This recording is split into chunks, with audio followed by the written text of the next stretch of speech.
Good evening, Ghana, and welcome to this evening's edition of Sports Night Live here on Joy Sports on Multi TV. My name is Kwame Agyemang. This evening we're doing golf. I'm sure you're going to be asking me why golf this evening. Well, it's one of the sports that is catching up. A lot of people are over the impression that golf is more of an elite sport, but this evening you'd get to know that even you can get to play golf if you want to. I have two gentlemen in the studio who are going to be talking to us about golf, and of course they are on the project that's the Quest tour. They'll be telling us a lot more about the tour. I know they've been moving around one golf course to the other. For those of us in Accra, very familiar with Sakumona, and of course very familiar with the Accra Achimota Golf Club as well. But beyond these golf courses, is there a lot more we can do to grow the sports in the country? Well, this evening, like I said, two gentlemen are in the studio. They're going to help me talk golf. We'll be back after this break.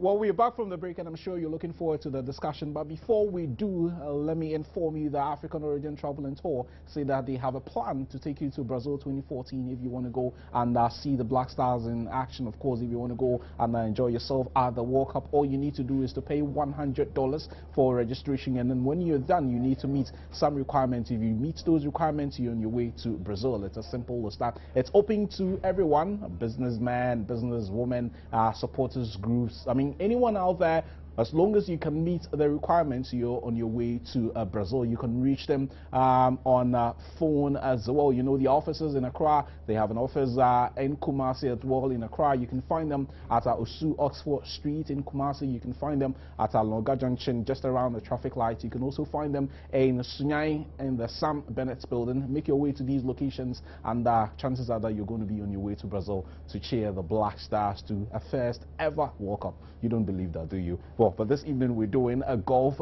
My two guests are in the studio. Mark Kofi, he is the Director of Finance and Administration of the Quest, and of course Mr. Richard Botting, who is a Director of Operations. Guys, good to see you in my studio. Yeah, good evening. Okay, so let me start with the operations person, because he's more of the hands-on person.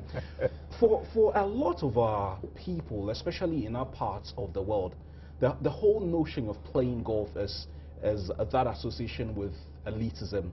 If you're not a millionaire businessman, or if you're not a Makofi who's looking for contracts, or if you're not someone within that, you know, that kind of family, I mean, what's the point buying a club and looking for golf balls? Well, I mean, it's fair. It's a fair assumption, because the most people play golf because of what the potentials are. And there's no doubt in saying that golf is one of the richest sports in the world, and those who play it and play it well stand to earn a lot. So the perception may not necessarily be true, but there is some substance to that belief. But let me try and debunk the myth. The truth be told, most professional golfers play because they aspire to earn a living from that which they do. And it's almost like football. The parallels between that and football are very similar. Most footballers come from a particular humble beginning. So do most golfers, and especially the golfers that we are assisting in this country. Most of them come from a village called Christian Village, which has its own sort of makeup. Predominantly, most of them are from humble beginnings, who aspire to earn a crust to survive. So straight away, I hope that sort of debunks the myth that only if you're affluent can you play. It is true to say that affluent people do play golf, but it's also good to say that this golf game is very inclusive. And so whether you're affluent or not, whether you're humble or not, whether you're poor or not, as long as you can swing a club and gain admission to a golf club, it is all inclusive. Well, it's very easy to hear you say this, because I schooled at Achimota School as a kid, and I always almost saw all these golfers come in and play. They were not people like me, trust me. They were very rich people, not just rich, very filthy rich people. I am told that the golf sticks you use, one of them could be equal to what I earn in God knows how many months. The balls, obviously, even paying for caddies on whatever days you won't be at a golf club, registering at some of these golf clubs. I was reading a story about the most expensive golf club in the world, somewhere in Japan, where you're paying up to $4 million every year to be a part of that golf club. Yeah. It's not for people like me. Well, no, you see, but then you see, you're talking about the extremes. There are, with every scenario, if you look at any yardstick, there are two extremes. There's the affluent, 4 million per year, and there's the, what I call the norm, where you can pay, certainly in Ghana, anything between 500 and 1,000 Ghana cedis for membership of most golf clubs in the country. So you need to kind of put it in context. Truth be told, look, there are people who have private jets, who don't travel by any other means other than their private jet. Does that mean that everybody in the world who's associated with them has to have a private jet? No. It just means that there are scales, and all those scales are such that some people ride high, some people don't. Golf, however, is an all-inclusive game, and I really want to emphasize this. You might have seen people who are filthy rich playing golf. That doesn't mean it's exclusive. It just means that some people who play golf happen to have money. Some people who play golf don't happen to have money. And the last point I want to make is this. When you talk about especially what the Quest is doing, the Quest is trying to bridge the gap between the current crop of professional golfers we have, what they can attain, and where they should be. In other words, as a golfing nation, we are not recognized in the world because we do not feature in the top 50,000 world-ranked golfers. Therefore, how do we then ensure we as a nation are represented at the 2020, 2024, and 2028 Olympics? That is our mission. And if indeed what we do brings about that transition, then of course we would have achieved our objective and ensure that those who are watching us, those who aspire to become golfers, will also have something to vie for. But it's true to say that golf is all-inclusive, so there are many people from different facets, different walks of life that play. Mark, let me get you in the conversation. Richard was saying that as per your plan, you aspire to get Ghanaians who may be good enough to play at the Olympics in 2020, 2024, 2028. Of course, they would have to go through a qualification process to determine whether they are good enough to play at that level. I haven't met so many professional golfers in Ghana. Just a few I know at Achimota. I know practically these guys are the ones I get to see at Tafo, Celebrity, at Sakumono. When you go to Kumasi, you kind of like see the same people everywhere when there are tournaments. But for a lot of people out there, it's just a one-day event, and that's just it, or if they want to go and have fun. How would you get someone like me, or someone who is watching you on TV and say, I may not want to be a footballer, I don't want to be a tennis player, but I want to play golf? Well, yeah, I mean, like Richard said, golf is an all-inclusive sport, and it's an individual sport. I don't want to watch Tiger Woods and use him as my yardstick. I want to watch a Ghanaian and say, because of Florence Echiberima, or because of this former MP, Dr. Lawyer Owusu Japan, right. I want to play golf. I don't want to look that high. Sure, and I think the fact that it's an all-inclusive sport is the answer. Anybody who wants to can participate in the game. There are several things you need to be able to play the game first, and then also to enjoy it. What we do is we manage professional golf tours. We manage a professional golf tour, which means that we're looking primarily at professional golfers. And it is professional golfers that we're going to nurture and push all the way up to 2020 Tokyo and then beyond. Okay, but you can also play golf for leisure. Sure. We play golf for leisure. And let me just touch on the affluent billionaire 4 million. I'm not surprised you want to touch about it. Go ahead. Well, you went to Achimota, so maybe you're not the right person to point the finger. But anyway, that's just by the point. The thing of it is, you need time. You need to be able to have time to play golf. A complete round of golf on an 18-hole course will probably take about 4 hours. 4 hours of daylight time. Okay, so not everybody can afford the time to be out there for 4 hours in the day when you haven't quite made your mark in whatever lifestyle you want to have. So that is why it seems expensive, because people who have worked hard and at a point in time that they can retire or kick back and lay back are the ones that tend to have the 4 hours that they don't need to account to anybody for. If I'm working for somebody and I want to go and play a round of golf for 4 hours, I'm not sure I can take a 4-hour lunch break. Sure. You know what I mean? So these are some of the ancillary points that make golf seem expensive. But the crux of it is that you can play a round of golf for 30 Ghana cedis. and that's it. You know, you don't even have to be a member at some of these courses. There are courses in the UK that I've driven past that you can't even get into the car park.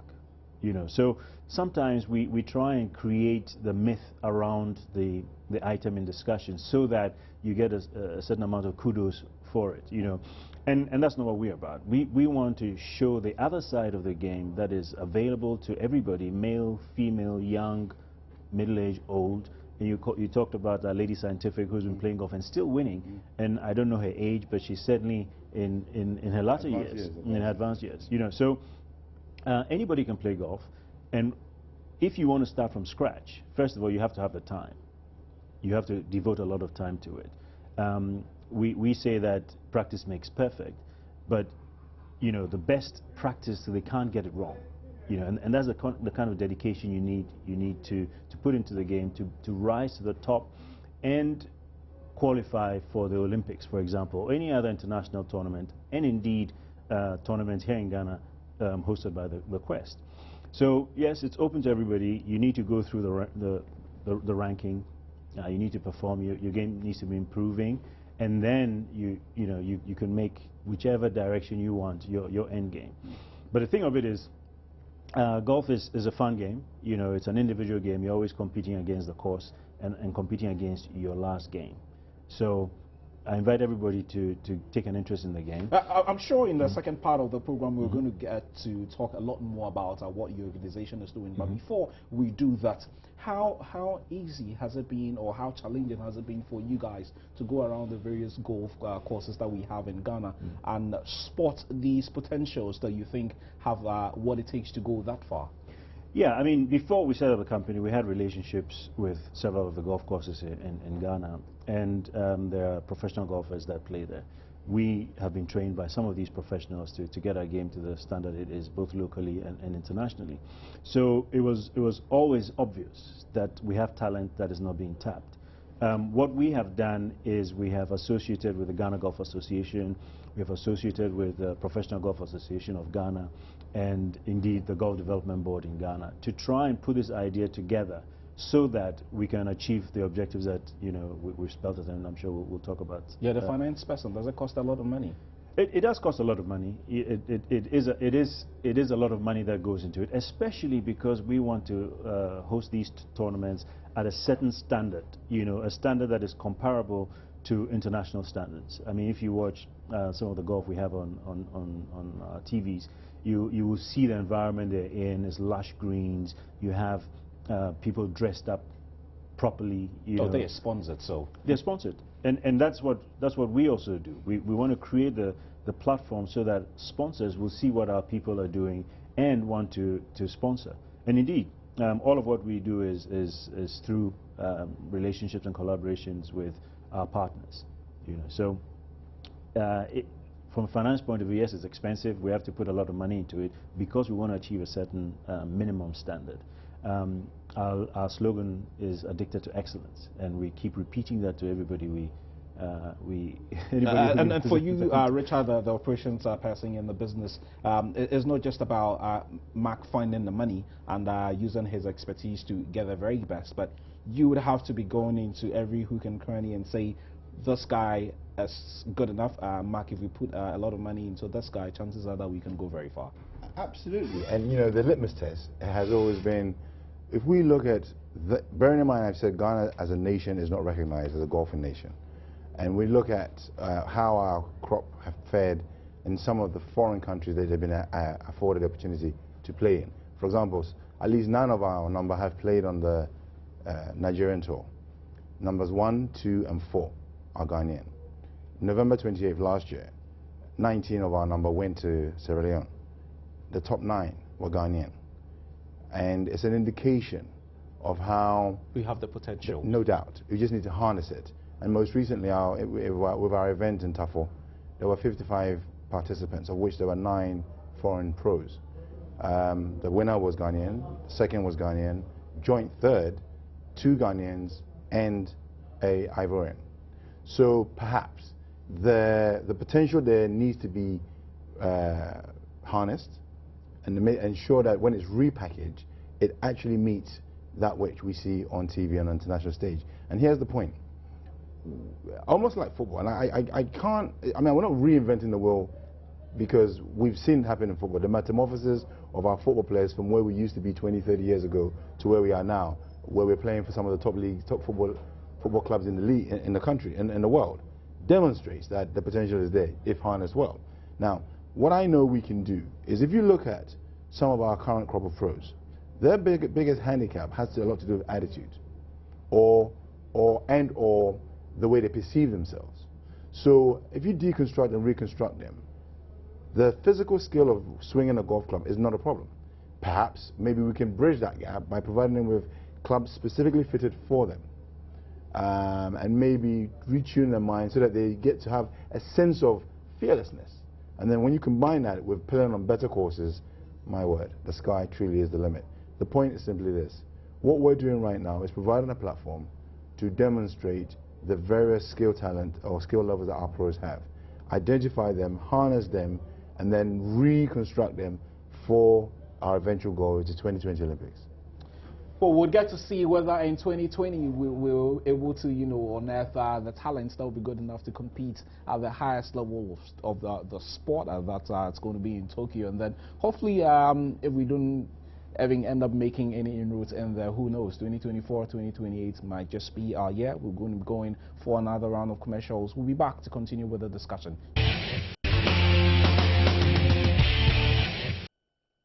We're back from the break, and I'm sure you're looking forward to a lot more on what the ZQuest group is all about when it comes to golf. But before we go into that, African Origin Travel and Tour say they have a package that will take you to Brazil 2014. All you need to do is to pay $100 and you're almost on your way there. Of course, you need to meet the requirements as well. Make your way to the offices at Osu Oxford Street, or you can also find them in Kumasi at the Alangad Junction traffic light. You can also find them in Sunyai in the Sam Bennett building. Make your way there, get to speak to them, and chances are that you would be on your way to Brazil. Everyone is invited to that party. Mark and Richard are still here with me. The Quest group. Okay, I have read something on your outfit, on your company. I have a fair idea of what you do, managing golf events, all over the country and all. How did it all start?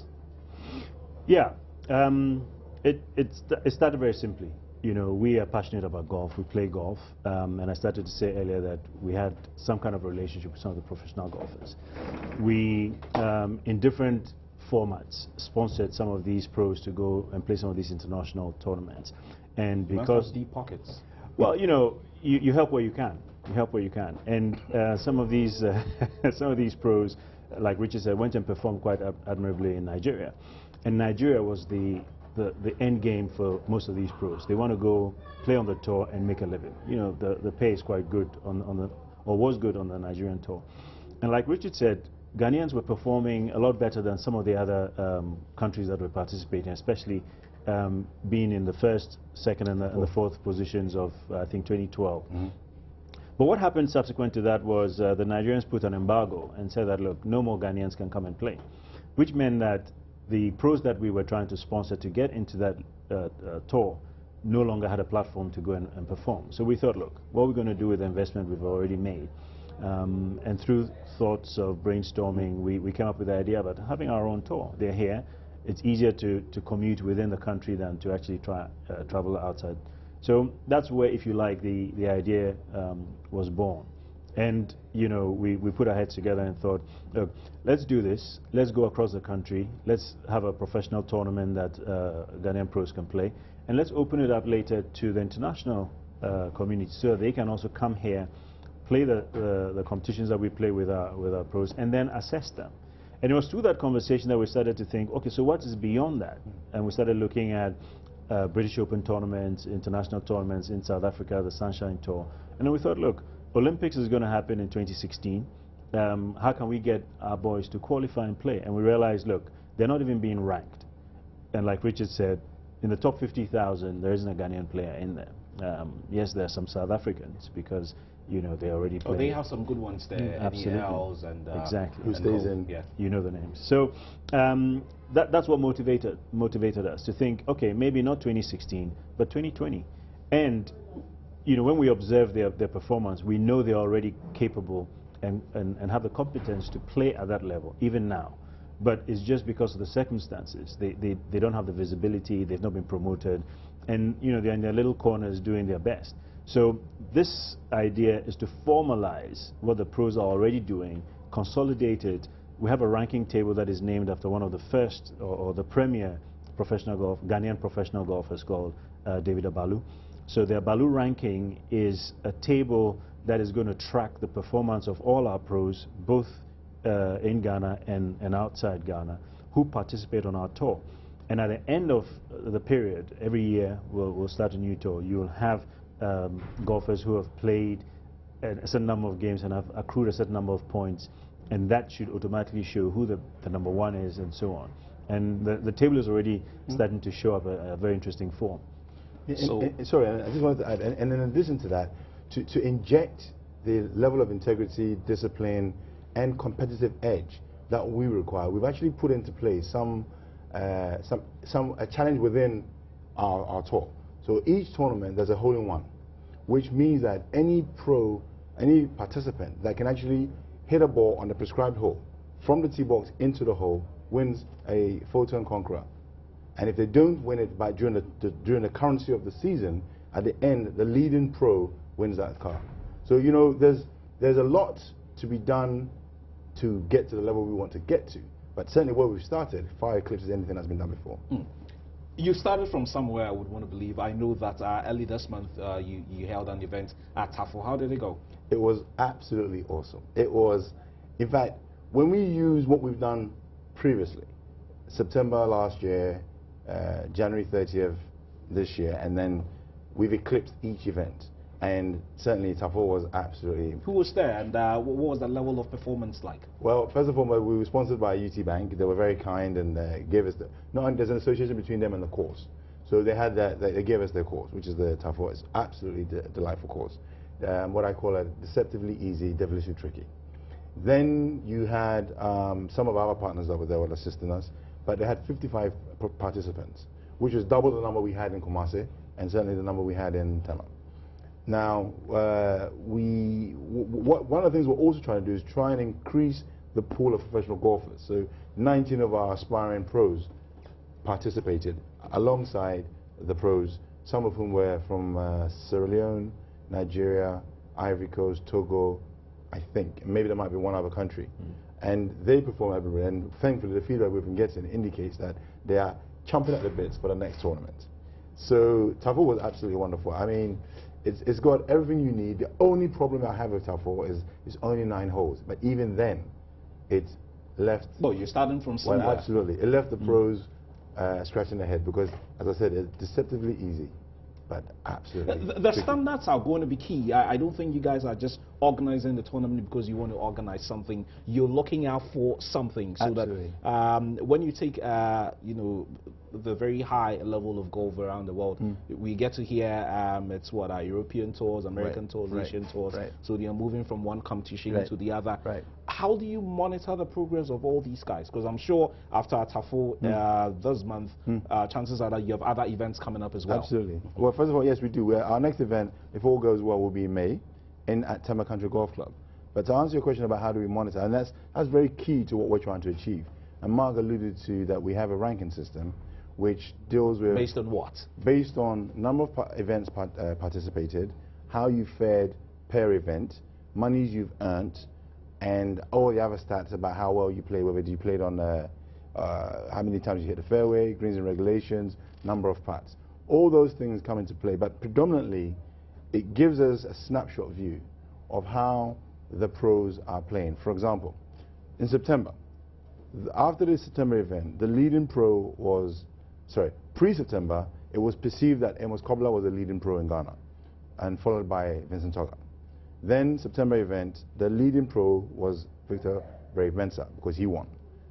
Toga came 4th and Amos was 2nd. So by definition, on the ranking system, Amos Kobler was 2nd.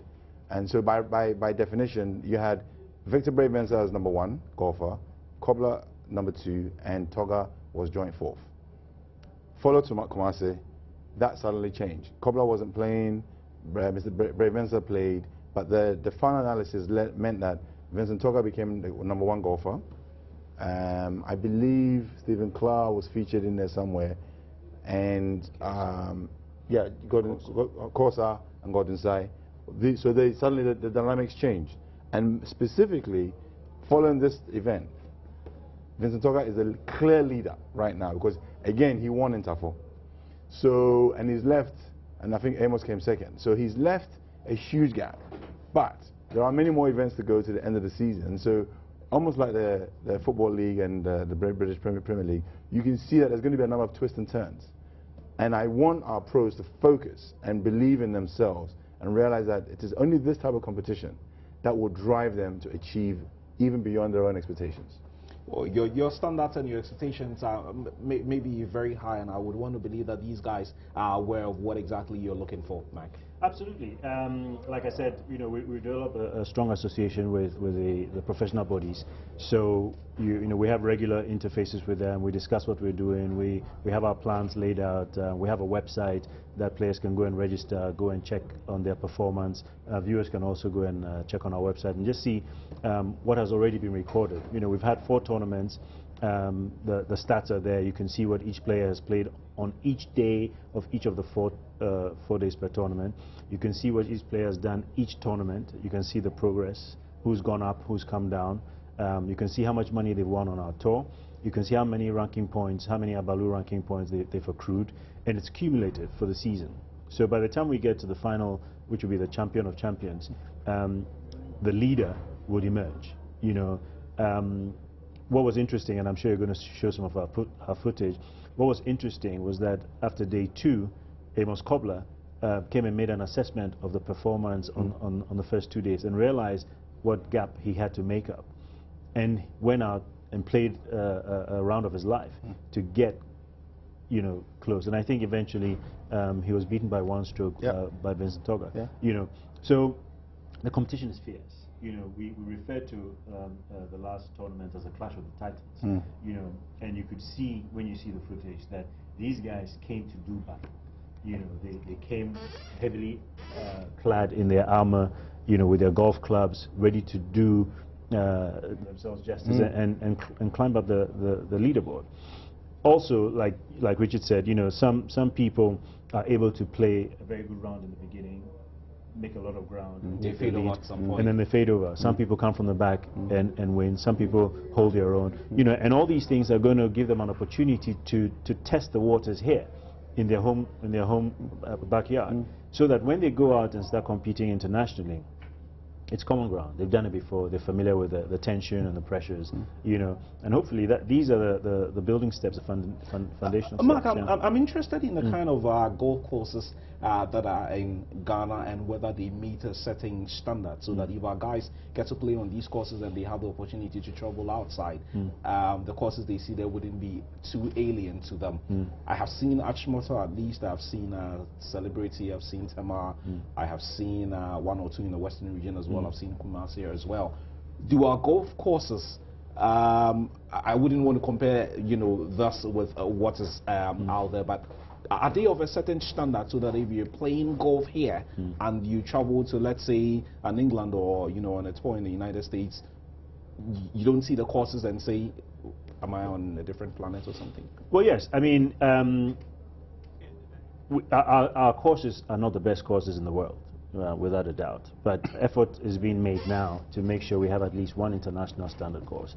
And I believe Achimota Golf Club is being supported by Tallow Oil to do that.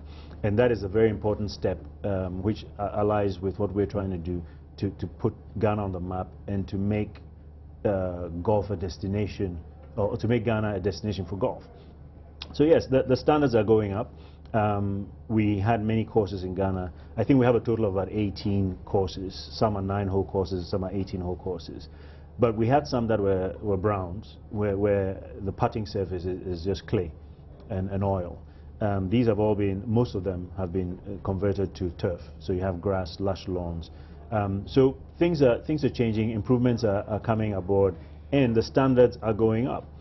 But the good thing about what we have as a platform is that if our pros can perform adequately on these courses, then when they go on large courses, it's a piece of cake. You know, any course you go and play on, and it might not necessarily work out that way.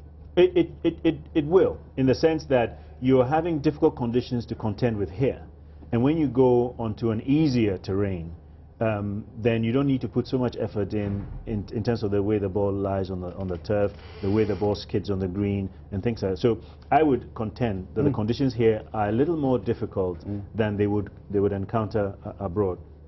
But that aside, any professional golfer, any golfer for that matter, who wants to play a tournament on an alien course needs to go a few days before and test the course. So irrespective where your home course is, when you go into a new course, you want to go on the putting green, test the surface, try and understand how the ball rolls, what is the speed of the ball, how the ball pitches or chips onto the greens, what the tee boxes are like, and you know the terrain of the course is different from every hole. You know, even at Tafo, even though it's a 9-hole course, it's got 18 tee boxes. So you're actually teeing off from 18 different tee boxes, and that makes the same hole played twice very different. You know. Earlier we're looking at golfing in general. I just want us to focus on the specifics now. Okay. You guys have come together. You have a wonderful project in mind. I'm going through your vision, your legacy, and all. And it's obvious you want to do something great. Sure. But you're looking at 2020 at the earliest. We are in 2014. We have another 6 years to go. Yeah. At least I know the money is not coming from my pockets. You guys have to find the money together with whoever you're working with. How challenging is it for you? I mean, knowing very well that in our parts, planning for medium and long-term projects has its own challenges, and you guys have set yourself a minimum of 6 years to make things happen. How does that fit into your scheme of things? Well, yeah, I mean, 2020 is just one target, and it's far enough away for us to plan towards it.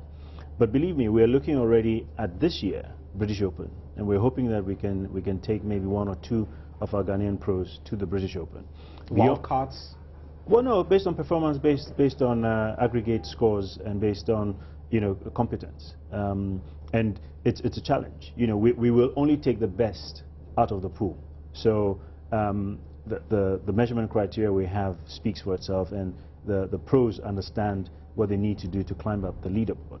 So yes, 2020 is a vision, is a point in time. We're working towards that, but we have several intermediate steps. May 15th is the next step. You know, until we've done May, we're not going to go looking beyond that. We're going to get a champion out of the May tournament. Based on aggregate scores, you're going to get a rank, #1 ranking out of that, and that is probably the person who's going to have to go and represent us in the British Open. Yes, our vision doesn't end at 2020. We're looking beyond that, and we are beginning to form alliances with organizations like the Alps Tour. We have a link with the Sunshine Tour and want to develop that. We've already started making inquiries into the USPGA and the Euro Tour. So affiliations will start to form. Even on the amateur side, the Ghana Golf Association is doing things so that they can host a Golden Classic. And I'm sure these are all things that will come out in the domain very soon, all to push to one agenda: professional golf and golf in Ghana. But there are several intermediate steps before that, and then bigger vision beyond that. And just to Just reinforce the point, okay, it is true to say that the conditions under which our pros or golfers in Ghana play are deplorable. No doubt about that. But does that at least you're not paying them $1 million per tournament? Not yet. Not yet. Not yet. But I think when you compare what we have in Ghana with what a country like Ireland has, Ireland is a small country of 5 million population, and yet it has 443 lush golf courses. And therein lies a conundrum, because it is no surprise that they have some of the best golfers in the world. And maybe Rory McIlroy. Exactly, as an example. So, and Graham McDowell, you can name Patrick Harrington, you can name quite a few of them. And so by definition, if we as a country, collectively starting with Achimota and working our way down, can improve A, number, B, quality of courses that we have here, then of course the standards we have will raise. We won't have to go anywhere and play.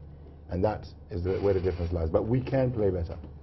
We can play better, as the message Mark and Richard are telling us. Well, I'm here to try my my hands on. So I don't know how good I may be. If I want to try, we're going to be doing another round of commercials and then come back to wrap up the discussion. But before we do, African Origin Travel and Tours, they have a package that will take you to Brazil 2014. So many fans wanting to go to Brazil to cheer the senior national team, the Black Stars, and of course all the other 31 nations that are going to be there. World-class performers will be in Brazil. You pay $100 as registration, and then you're almost there. If you meet the requirements, you get to make your way to Brazil. Locate African Origin Travel and Tours at their offices in Accra at Osu Oxford Street. You can also find them in Kumasi and Langa Junction traffic light, and of course in Sunyani at the Sam Bennett building, which is near the stadium, and you're almost on your way to Brazil. We'll be back after this break.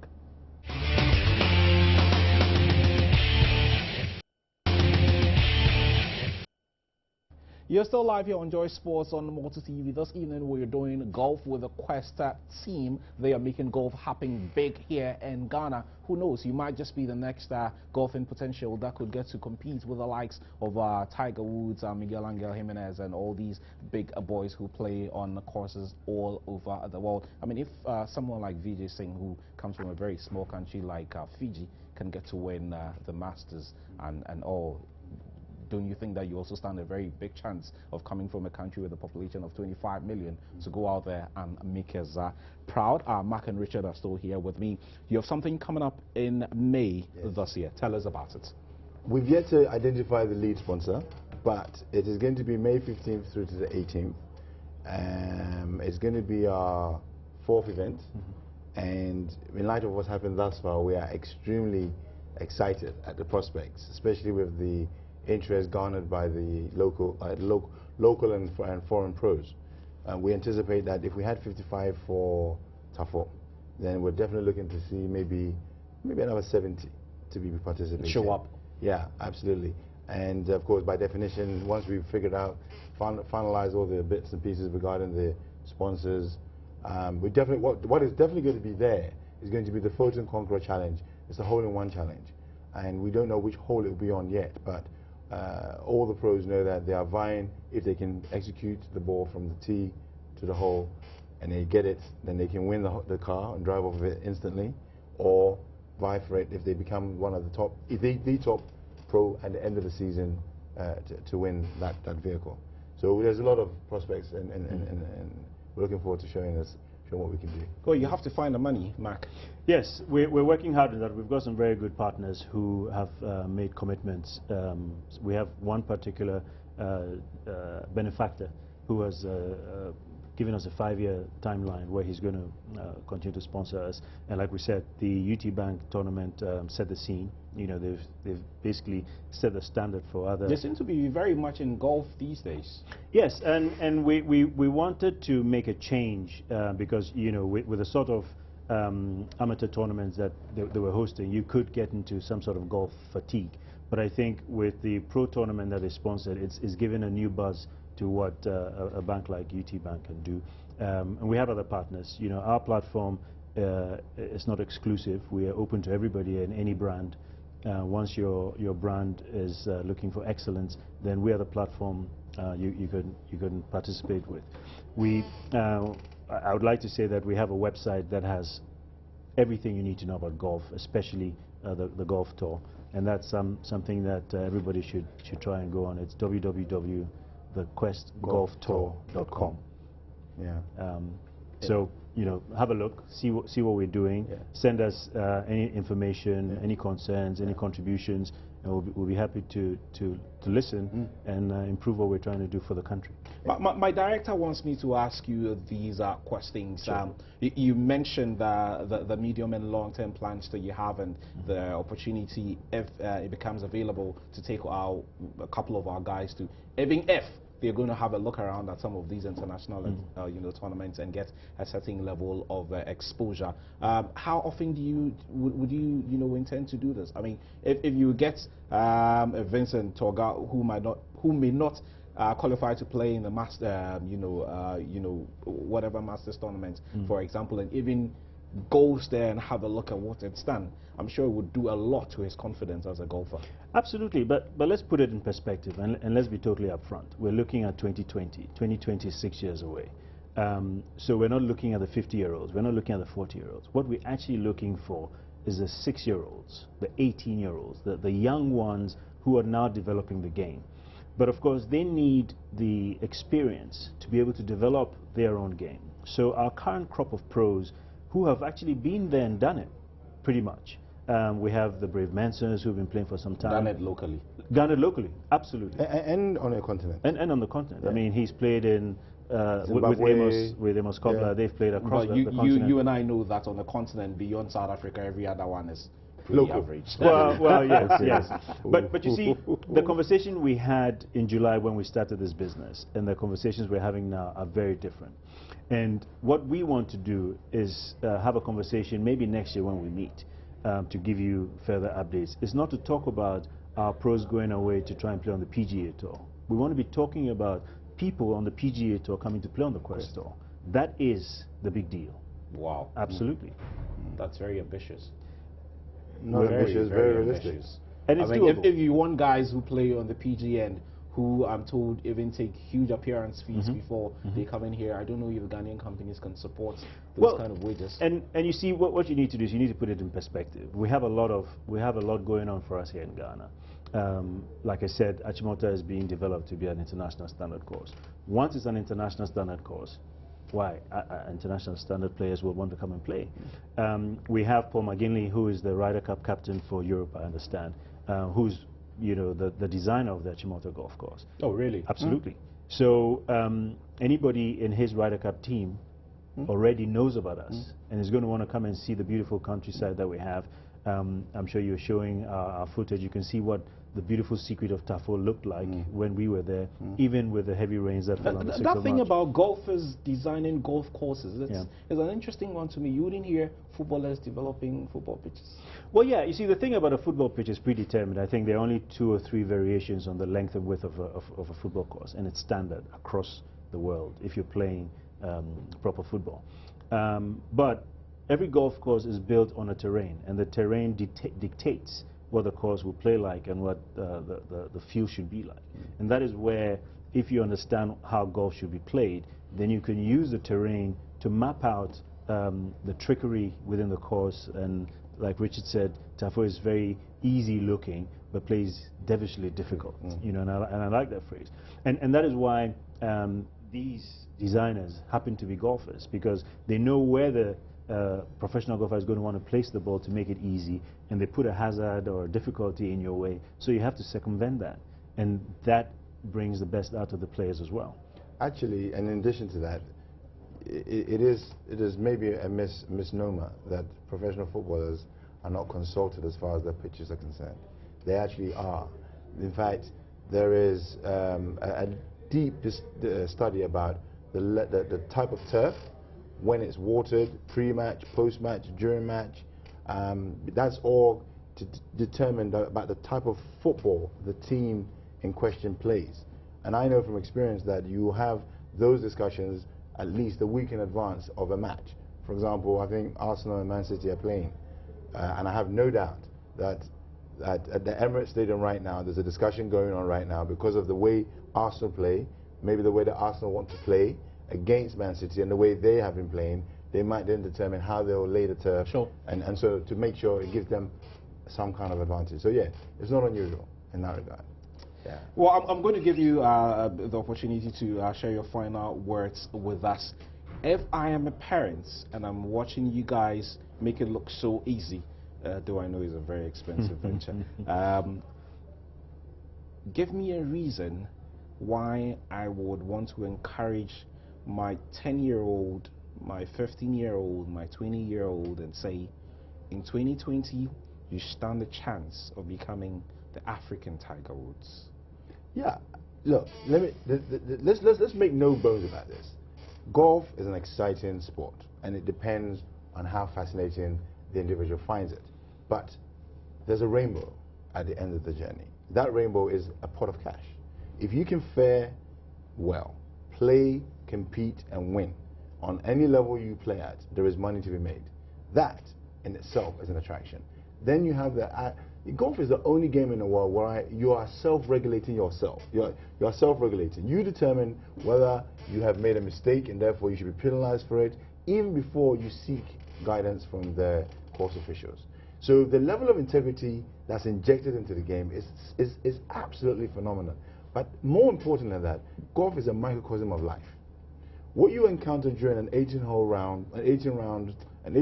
golf course during a day is similar to what you encounter during your life. The trials and tribulations, the peaks and the troughs. And if anyone out there wants to take up this game, they should know that the lessons they will learn will be beneficial to them in the course of their everyday living. Plus, if they're playing well, they can win so much money. And get a lot of endorsements as well. Absolutely. Absolutely. Well, I mean, I think we've covered virtually all the angles that we wanted to talk about today. But what I'd like to say to the viewers out there is that golf has come to stay. Golf is going to be the next sport that Ghanaians will be noted for. And look out for the Ghanaian names. We already know the names locally, but we want these names to be in lights up there. We're also looking for partners to join us and make this dream a reality for the legacy that we want to leave behind. So watch this space is what we want to say. And if you don't mind, I just wanted to make this point vis-a-vis the partners that we are looking for and what we have. In essence, the Quest is a multifaceted platform that affords all our sponsors and anyone that's on that platform a way to be thrust into the homes of the populace, certainly through this medium, internationally via the medium of our website, social media sites. The magazines that we create are also the appetite for this is actually far exceeded even our expectations. They are now breaching our borders, going abroad. And the word of mouth that we inevitably create by virtue of what we do. So as a snapshot, it gives our sponsors or potential sponsors an idea of what the potential gains are. We always want to ensure that whoever is associated with us derives as much benefit, if not more, from our association than necessarily that we do. Not to mention, all of this is to create a legacy for Ghana. And just before I wrap up, I was looking at a bit with your legacy, establishing qualifying schools in each region. They could be in your region very soon. Increase the pool of professional golfers by tenfold. The next one. Increase the number and frequency of local tournaments. I'll play in the next one as well. And forge alliances with regional, continental, and international tours. Yeah. I'll be playing in Joburg or playing in south of Spain pretty shortly as well. And honor our heroes and establish a Hall of Fame. That's an interesting one. Yeah. I think somewhere late last year there was an event where golfers were honored. Absolutely. With retired Captain Buta and his team. That's right.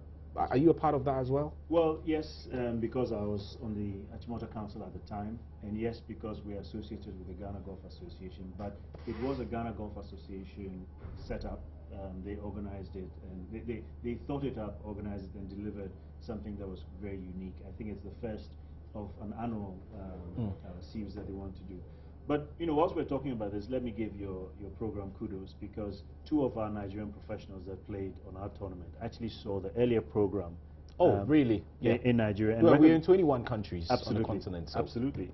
And recognized us. So, to add on to what Richard said, a partner comes on board, they're not just going to be showing on TV, they're going to be shown on the 21 countries that you're. Thank you, Richard, so much. Thank you so much for passing through. Thank you very much. For you, Mark, great work you guys are doing, and we can only wish that you go very far. And don't forget to have me in mind. As long as the clouds remain blue, we'll always be doing out there.